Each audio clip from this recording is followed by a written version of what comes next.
Recientemente la HBO ha estrenado La Conjura contra América, una serie basada en una novela de Philip Roth que nos enseña que las cosas pueden ser interesantes incluso cuando salen condenadamente mal. Y para eso el autor norteamericano nos coloca en una realidad donde sucede lo inimaginable, que le conceden el Premio Nobel de Literatura. Años 90. Pero es que no has leído La Contravida, Operación Shylock, si hasta ha escrito la gran novela americana. ¿El premio Nobel es suyo o es tongo? No puede ser de otra persona si no es un tongo, un auténtico tongo. Primera década del siglo XXI. No, ya sé que os dije que se lo merece por 10º año consecutivo. Es el 10º año consecutivo en el que le tienen que dar el Nobel. Y este es el 10º año consecutivo. Ahora sí que sí, la pastoral americana, la mancha humana.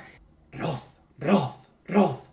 2018. Te lo dije, le han concedido el premio Nobel a Philip Roth. Sí. No. En 2018 no pasó nada de todo esto. En realidad, en 2018 lo que los expertos en literatura decían venía siendo más o menos así. Año 2018. Hacedme caso, el premio Nobel se lo lleva Murakami de Calle. ¿Habéis leído El pájaro que da cuerda al mundo? 1Q84. Sí, como 1984, pero con una Q en lugar del 9. No, la realidad paralela que nos plantea Philip Roth en La Conjura contra América es una opción bastante más realista. ¿Qué ocurriría si en las elecciones presidenciales de noviembre de 1940 un candidato del Partido Republicano simpatizante con los nazis se hubiese convertido en el presidente de Estados Unidos? En la novela, en lugar de conseguir su tercer mandato, Roosevelt es vencido por el candidato republicano Charles Lindbergh, el aviador que se hizo famoso por ser el primero en cruzar el Atlántico con su aeroplano Spirit of St. Louis. Y sí, ya lo sé, no es la primera vez que un autor juega a este tipo de realidades alternativas. Los aficionados a la ciencia ficción seguramente conozcáis El hombre en el castillo, una de las novelas que dieron fama al escritor norteamericano Philip K. Dick, creador, entre otras cosas, de las historias que inspiraron películas conocidas como Blade Runner, Paycheck, Minority Report, Desafío Total, Destino Oculto y un largo etcétera. Pero en la novela del genial Philip K. Dick, los norteamericanos no eligen como presidente a un nazi, sino que son derrotados en la Segunda Guerra Mundial. Por otra parte, no se lo digáis a nadie, pero El hombre en el castillo me parece de las novelas más aburridas de Philip K. Dick. Se nota demasiado que él quiere demostrar que es un autor serio en esta obra y aburre, pero aburre mucho. En La Conjura contra América, los estadounidenses no pierden ninguna guerra. El líder nazi no les es impuesto por las armas, sino que es elegido voluntariamente por los ciudadanos del país. De hecho, los acontecimientos del libro transcurren previamente a que dé inicio a la Segunda Guerra Mundial. Son los americanos de a pie, los mismos que viajan a Washington para visitar el mausoleo Abraham Lincoln o admiran a George Washington, los que deciden que el país debe ser dirigido por un líder nazi. Philip K. Dick, en El hombre en el castillo, huye de la polémica preservando la naturaleza democrática de los norteamericanos, su defensa de la libertad, su inquebrantable apoyo a la Constitución. En La Conjura contra América, Philip Roth nos lleva al extremo contrario y juega a adivinar cuáles podrían ser los motivos que llevasen al ciudadano medio norteamericano a escoger a un líder de esta ideología, y podría llevar a un estadounidense a aceptar como válida una persecución contra los judíos, por ejemplo, o a animar un estado casi totalitario. Esto es lo genial de la obra de Philip Roth. No solo no evita los charcos, sino que se lanza de cabeza a ellos. No intenta pasar de puntillas junto a la polémica, sino que se sumerge en ella hasta la cabeza. Philip Roth no nos pregunta si es posible que el americano medio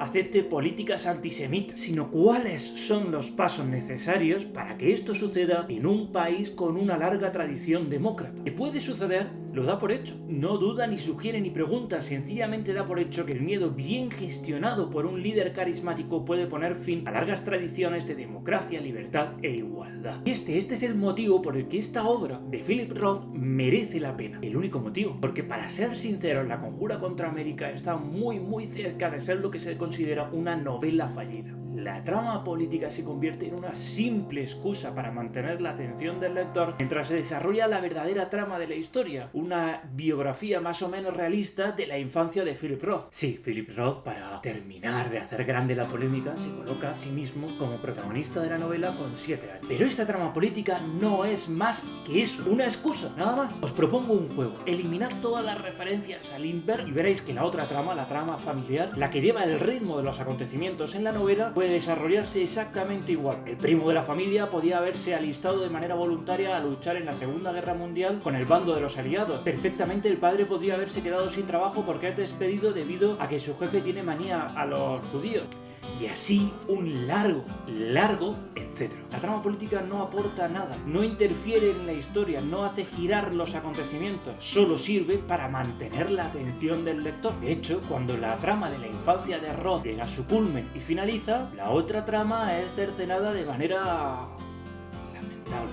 Y a pesar de todo, la novela merece la pena, porque como decía al principio, algunas cosas pueden ser interesantes incluso cuando salen condenadamente mal. Merece la pena porque siempre está bien que alguien nos cuestione, que alguien nos lleve la contraria, incluso que nos irrite un poco y nos haga reflexionar, que nos incomode, nos muestre que todos somos susceptibles de caer bajo ideas simplistas, totalitarias, reduccionistas y en consecuencia bajo la guía o la tutela de un líder carismático. No es casualidad que la novela fuese reivindicada casi como una obra profética con el ascenso de Donald Trump al poder. Se entendió que la novela ya anticipaba que el pueblo americano era capaz de escoger a un líder contrario a sus intereses, contrario a su tradición, contrario al discurso que ha mantenido durante siglos como nación. La conjura contra América no nos muestra tampoco cómo se construyen esos prejuicios contra los judíos. Lo que nos enseña es qué se necesita para que esos prejuicios prevalezcan y nadie actúe en defensa de las víctimas. Quizás esta sea una de las cosas más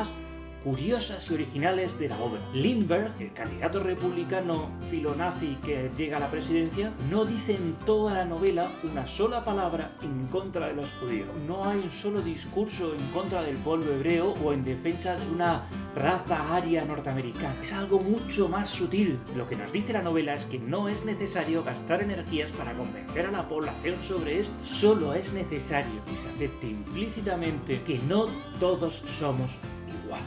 Lo demás ya lo hará el miedo o la necesidad de justificar cualquier cosa con tal de no entrar en una guerra, o con tal de entrar en ella, depende del caso. En la conjura contra América vemos como incluso algunos miembros de la comunidad judía deciden votar a favor de Lindbergh solo por su interés particular. Vemos también cómo la sinrazón se impone a los argumentos lógicos y ordenados de los medios de comunicación tradicionales, y cómo finalmente se termina por culpar de los disturbios a las víctimas.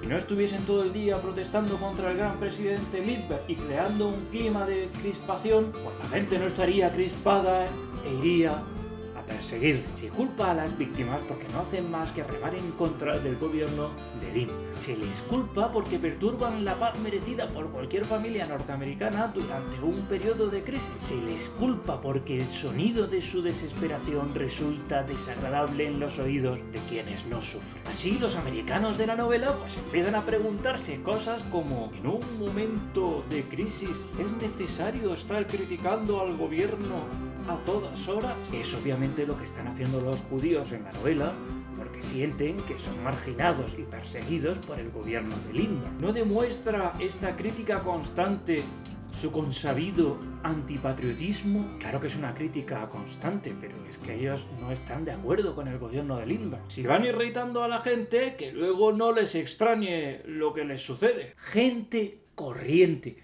Esos son los nazis de la conjura contra América. Personas que no creen en nada más que en vivir en paz, en vivir tranquilos, sin que les perturben y les incordien en momentos difíciles. Y esa es la genialidad de la novela de Philip Roth. Bueno, es la genialidad hasta que llega al final y se lo carga y monta algo súper lamentable. Pero todo esto anterior, esta identificación de quien apoya al partido nazi con una persona normal que hasta ayer defendía valores democráticos, sigue siendo lo genial y original de la novela. Esto es lo que hace que merezca la pena leerlo, a pesar de todos sus defectos. Además es llamativo comprobar cómo Philip Roth hace esto hundiéndose lo más posible en la polémica. Es curioso cómo Philip Roth nos cuenta que basta un simple empujoncito para que los prejuicios prevalezcan, lo hace llenando al mismo tiempo toda la novela de prejuicios contra los gentiles es decir, contra quienes no son judíos. Los italianos aparecen como personas gordas que viven todos en familia, armados y prácticamente el 50%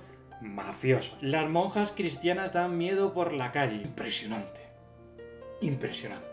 Parece querer decirnos, ¿vosotros queréis saber qué es necesario para que prevalezcan los prejuicios contra los judíos? De acuerdo, pero tened en cuenta que a esto sabemos jugar todos. También los judíos tenemos prejuicios sobre los demás. Por el camino y sin hacer spoiler, además, pues ridiculiza a otras personas sagradas de la cultura norteamericana. Por ejemplo, a Henry Ford, al que pone de ministro en el gobierno nazi de Lindbergh. Quizás la novela con su infame final no sea la mejor carta de recomendación para que le hubiesen dado a Philip Roth el Nobel antes de su muerte, pero aún así os digo que merece la pena. Merece la pena por cuestionarse, por salir de nuestra zona de confort y comodidad. Bueno, y antes de que me lo digáis, no he visto la serie de HBO sobre la novela todavía. No sé si es mejor o peor, y sobre todo no sé si la serie de HBO corrige los defectos de la novela y la eleva todavía a algo mejor. Si vosotros la habéis visto, dejadme un comentario abajo y me decís, pues sí, merece la pena, o olvídate, no la veas, es peor que la novela. Y en cualquier caso prometo no tardar tanto para el próximo vídeo, así que nos vemos dentro de muy poquito.